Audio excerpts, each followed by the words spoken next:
Hey beautiful people, it's Minsko here. Now, when we first start out as a UX designer, we all face a level of failure and also rejection. Now, I've talked about this in multiple videos where I failed miserably in design contests. I failed 23 out of 23 design contests, right? It was detrimental to the start of my design journey. And funny enough, I've also applied for a role. I did end up getting that role. However, I rejected it to take on something new. And then a couple of years later, I reapplied for that exact same role and the company rejected me. So on all different scales, we do face a level of rejection and failure, and it's very, very okay to not feel great about it. However, what's not okay? What is not okay is for you to dwell on it so much that it actually affects your performance, your day-to-day mindset, and your perspective about the future of your own career. Because I have mentored so many designers where they get tripped up on the fact that they failed or they got rejected for a specific design role and not realizing there are hundreds of other great companies that would love for your skills. And to give you a little bit more of a perspective, I've also hired many junior UX designers, and I've also taken on a lot of paid internships for UX graduates as well. So in terms of the other end, I do understand what the business needs when we are looking for a junior UX designer. So in this video, I'm gonna break down 5 of the most common reasons why junior UX designers struggle to land a design role, and also provide you tactical tips that you can implement right away so you can put your best foot forward for your next interview or potentially your design role. So let's get right into it.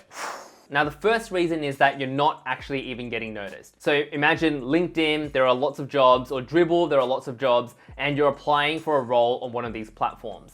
Now, don't forget, there are probably hundreds of other designers utilizing these platforms and sending forward their own CVs or cover letters or portfolios to these companies. And just remember, your design portfolio could be great or there could be lots of room for improvement, but these people are just human, and when they have to sift through so many design portfolios, they're bound to skip or make a few mistakes. So one way to get around this is to, if there is a specific company that you want to apply for, or you've seen a role on a job board, try to avoid applying through LinkedIn.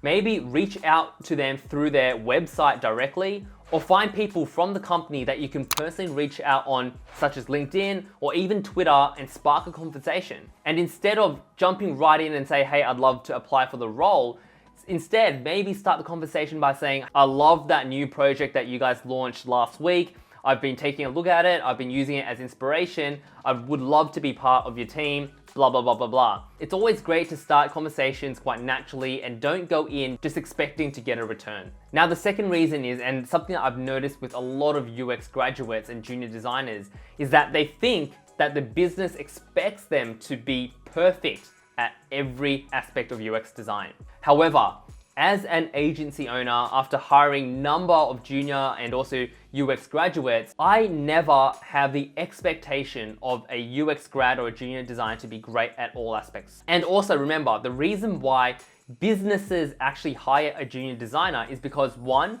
the level of work is catered more for a junior designer, or the second reason is that they don't have the budget for a senior designer. Now, when we are looking for a junior designer, there is probably a skill gap that we require in the business to continue progressing efficiently. So potentially, we might have a lot of strategic people in the team already. There's already product managers, there's senior designers who are doing a lot of the research and then turning them into wireframes, but we don't have enough designers, visual designers, to do the UI work, to make it look really, really polished. So when we're looking for a junior designer, we just want that designer to fit in that skill gap, to just solve that one piece of their entire puzzle. We need someone who's really good at just one part of the project, which is potentially the UI design part, and then we allow them to grow and learn all the different parts of the UX process. So eventually, after maybe 6 months, they can do a little bit of user research, and then after a year, they might even run some UX workshops. After the second year, they can start to do some stakeholder management, run larger workshops, and the expectation is that you will grow into those fields. So if you are a junior UX designer, try to figure out what is that one part that you're really, really good at, and where are your strengths, and try to double down on that. So if you're really good at research, talking to people, empathizing, synthesizing the insights, turning it into an infinity map, and you realize, my UI design skills just aren't that great, try to make sure you focus on the research part and try to look for the user research roles. So it's also important for you to make sure that you validate that there are actually enough roles to service the skill sets that you have to offer. So depending on where you are around the world, if there aren't that many user research roles, then doubling down on the research might not make sense. So maybe you need to reprioritize your skill sets and maybe focus on the UI design skill set so you can actually fulfill all the UI design roles in your country. So there is no one way to nail down onto those roles.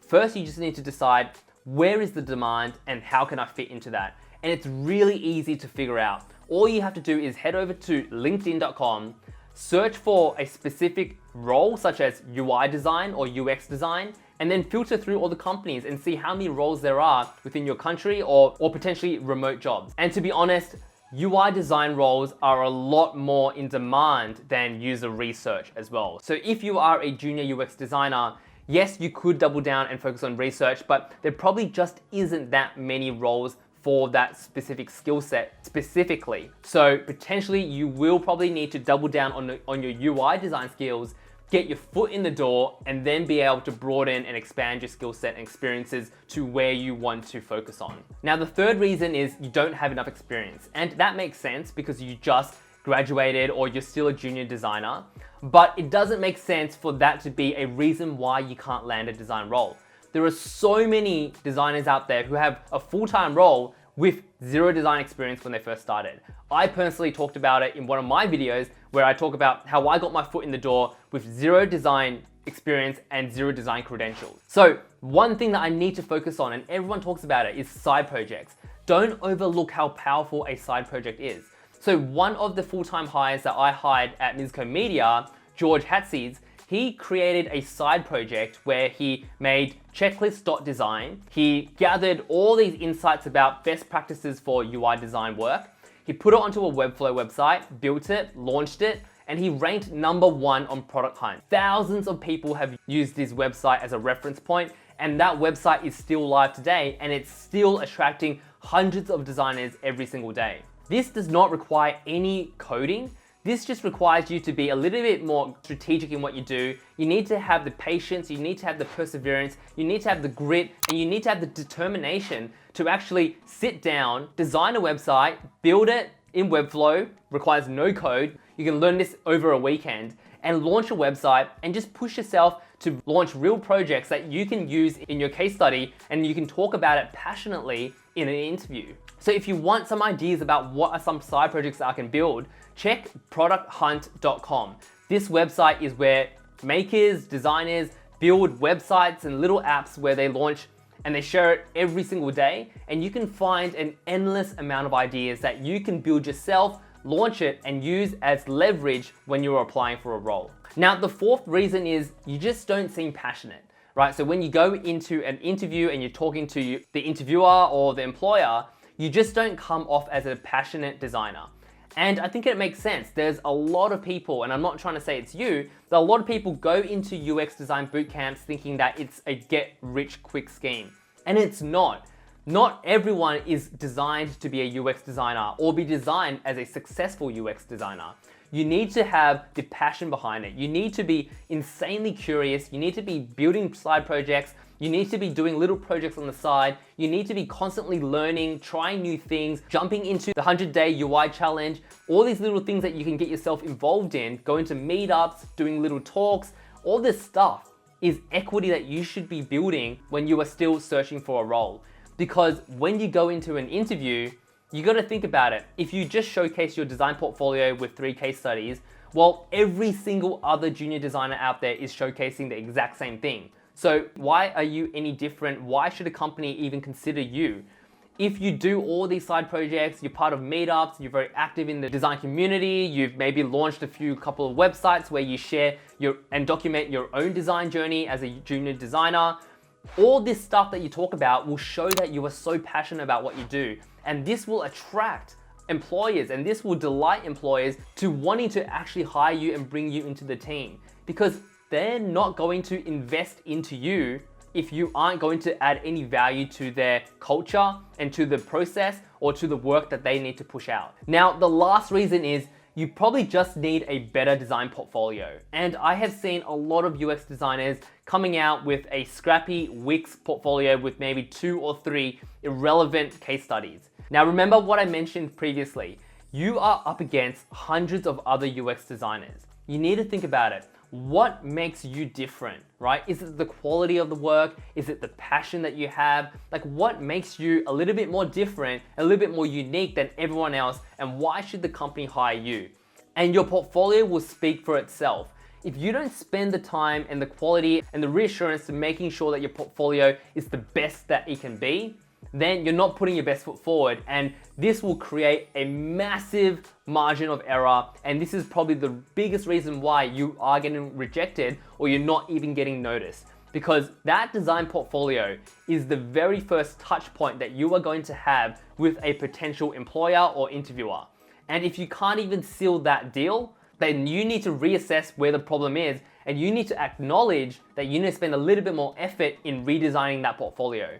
I have done countless portfolio redesigns, and make sure to gently smash that link above if you want new ideas or some new inspiration for how you can create a better UX design portfolio. So just remember, it is very okay for you to feel a little bit down when you get rejected and when you fail. I did, I know a lot of other designers did as well, but don't let that get to you. Don't let that hold you back, because if you do, that is just going to affect and impact your performance while trying to move forward, because it's going to stifle your motivation and you probably won't feel motivated to do some side projects. It's going to impact the way that you perform in interviews, and it's just going to destroy you. So be reassured that it's very okay, and you just need to make sure that you're more self-aware about where are the issues in the process and how can you double down on them. And hopefully these 5 common areas that I've realized with junior designers will help you move forward and also bring clarity on how you can fix these issues. Guys, hopefully you found this video extremely useful, and make sure to stick right to the end, because YouTube is going to recommend you another valuable and very impactful video that will hopefully help you move along successfully and positively into the future. All right guys, I'll see you in another video very soon.